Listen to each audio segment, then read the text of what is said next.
Hi friends, this is Rangaraj, advocate from Coimbatore. I'm going to show you one mock Q&A regarding GST queries on real estate sector. I hope the conversation will be very interesting to hear, and also the listeners will get clarity on how much is the rate of percentage GST to be charged for residential properties and completed houses and ongoing projects, etc. Hi sir, I'm Deepa. I'm working in an IT firm in Bangalore. Welcome. What is your query? Sir, actually we are planning to get a house in Coimbatore.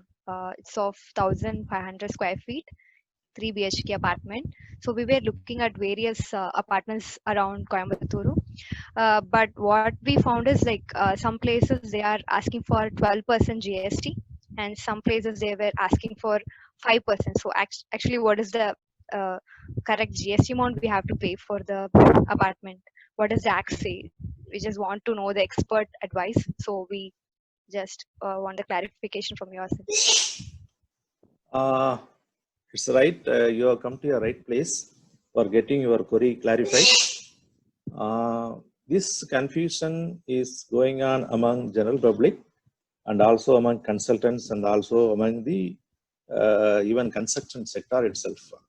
See, there were confusions before 31/3/2019 because Okay. there are a lot of construction sector. This one is residential house, flat, then industrial and factories, construction, multiplex. So there are a lot of construction sector. So in order to get over all these problems in finalizing the rate of tax, government has come to a conclusion that from 1/4/2019, you are asking about a flat, So it is Yeah. yeah, for flat, they have given one notification. Don't worry about the 12%, 5% or something. I'll give you a clarity on that. I will even show one slide which will Okay. give more clarity on that. Please wait. Okay.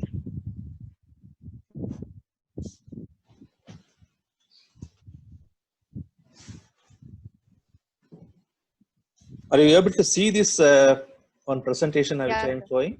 Yeah. I can. Yes. Okay. Right. So the government has come out with a solution for this. It has announced that there are two types of houses which they mentioned by name: affordable housing properties and residential properties. Uh, I will explain what is a housing, affordable housing properties, and the rest is residential properties. Okay. The government has given one beautiful explanation, definition. It is a flat with a carpet area up to 90 square meter in non-metropolitan and 60 square meter in metropolitan cities. The cost of the construction or the cost of the flat rate should not exceed 45 lakhs, both in metropolitan and non-metropolitan areas. What is a metropolitan? Bangalore, Chennai, Delhi, and Delhi, Noida, Noida. Noida, Greater Noida, Ghaziabad, Gurgaon, All Faridabad, the metropolitan Hyderabad. areas. Yes, all this is called. So when you propose to buy a flat in these metropolitan cities, the value should be below 45 lakhs, and the carpet area of that flat should not exceed 60.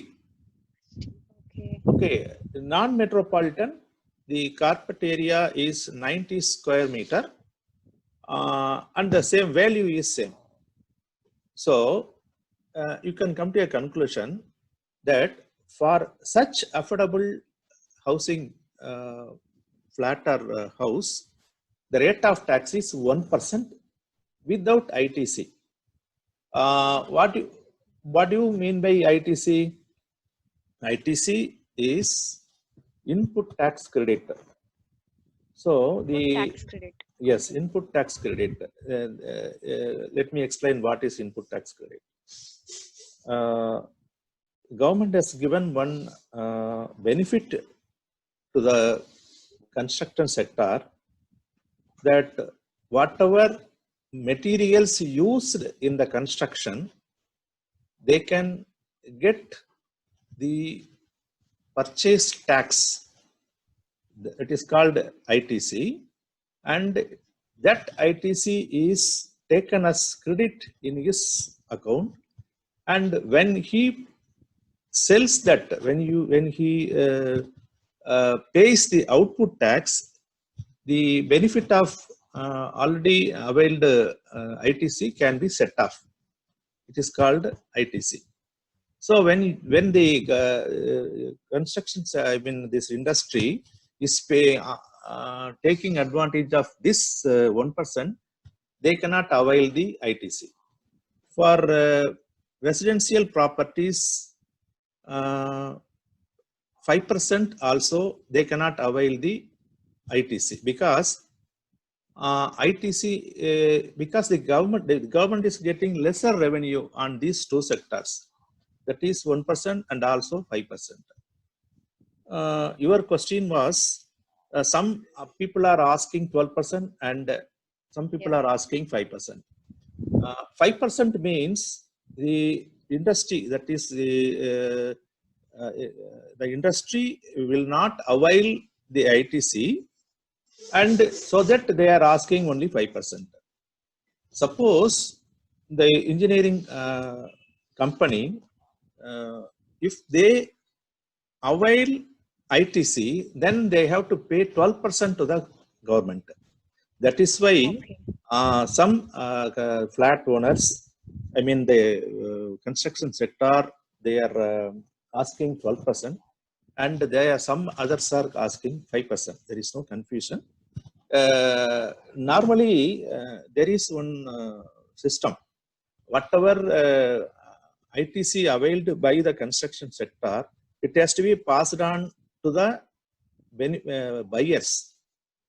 So when they charge 12% on the total value, the amount of the cost of flat will be more. If such sector is collecting more revenues to the government, it will be called as anti-profiteering. It's called anti-profiteering. That is, more and more, without passing the benefit of ITC, if they collect more tax, it will be called as anti-profiteering. Any other question? Yeah, sir. Thanks for the first one. So, second question I have is like some constructed houses, they are asking a different GST amount, and also this ready-to-move on houses, apartments. I mean, they're also asking a different kind of GST rates. So, why there is some discrepancy, and why they're asking different for the constructed and ready-to-move on? Very good. Ready to move on or readily available for sale, it is called completed houses, completed flats or completed houses, for which they would have got the completion certificate from the respective authorities, like municipality, corporation, and architects. And immediately after completion, they will go for a property tax.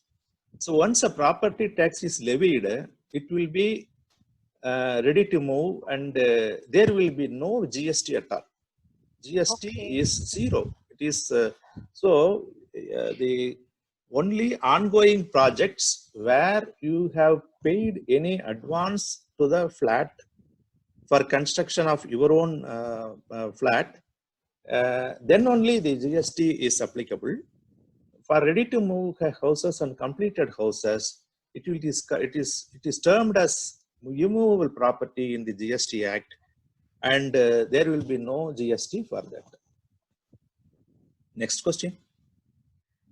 Sir, actually, when we went to like inquire houses, there were two people came in and they were asking. So they were telling different, again, the different kind of GST amounts, and the rate of houses also were different. So one person said he was the landlord and another said he was a promoter. So what is a foolproof way to purchase the house? From which person we have to purchase, from the landlord or the promoter? Which is the best way, and why they are saying a different kind of uh, amount for the flats? Good. Good question. The promoters and the landowners are different in certain construction sectors. The promoters normally will charge more because they have invested more money on that in developing the society, in developing that particular area by laying roads and all facilities given to the residential people. So residents. That is why they are asking more on that. For the same flat, the owner, that is the landowner, will ask less. It is going on in some other residential sector, but the problem is you have to contact where the cost is less and better to buy from that person. Okay, okay. Any other Thank question? you so much, sir. So, sir, you actually mentioned before, like you shared a screen also, that if we purchase in Chennai, the cost of GST would be more. You said some carpet area amount 60-90 square meter and all that. So, do you think like if we purchase in Chennai, it would be more compared to Coimbatore? Because we are Yes. now looking at the houses in Coimbatore. So, just want to know your thoughts on that. Actually, we will again go to that screenshot where for metros the area is only less, 60 square meter. Only for non-metros it is 90 square meters. So better to buy in non-metros, and I don't want to say that you don't purchase anything in Chennai. If you want your house in a bigger square meter, then it is Okay. to choose only Non-metro. non-metros. Actually, I wanted to miss one thing. There are certain construction, they claim 12% on that. It is also applicable when individual house is built and the advances is given by the prospective buyer. So they will collect 12% on that. Okay, next question. Okay, the final one. Sorry for piling up a lot of question on your bucket, sir. Just the last one. So if we are purchasing a land and constructing, still the GST would be applicable? Okay, Or because of the confusion, you wanted to construct your own house.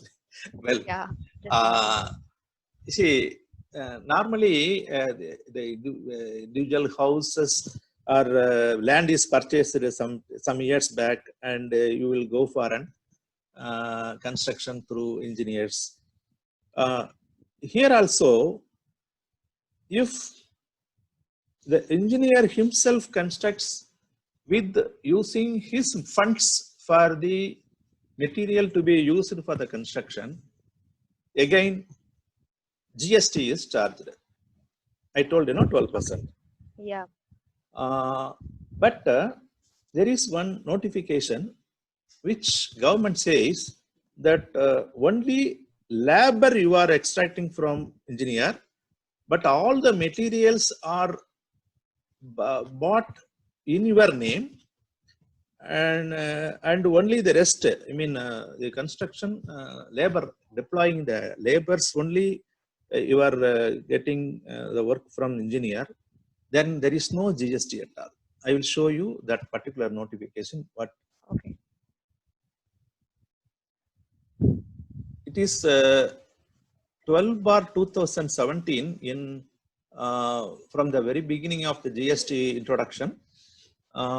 Serial number 10, it says services provided by way of pure labor contracts of construction, erection, commissioning, and also it says somewhere here beneficiary led individual house construction.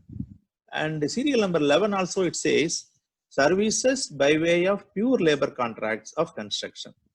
So it is better you the funds should be used and the material should be used in your name, and you engage the engineer only for his labor services, labor contracts, and better to go for an agreement with him that all the materials will be purchased in my name. I will use my fund, Okay. and only the labor portion. What is your rate and all? You have to mention in that contract. I think I have clarified your all your queries. Yeah, that's all. And sir, madam, the services utilized by you will be a cost, and you have to pay. Okay, sir. Thank you so much, sir. Thank you for your time. Got everything, all my queries clarified. Thank you so Thanks. much. Thank you. Thank you.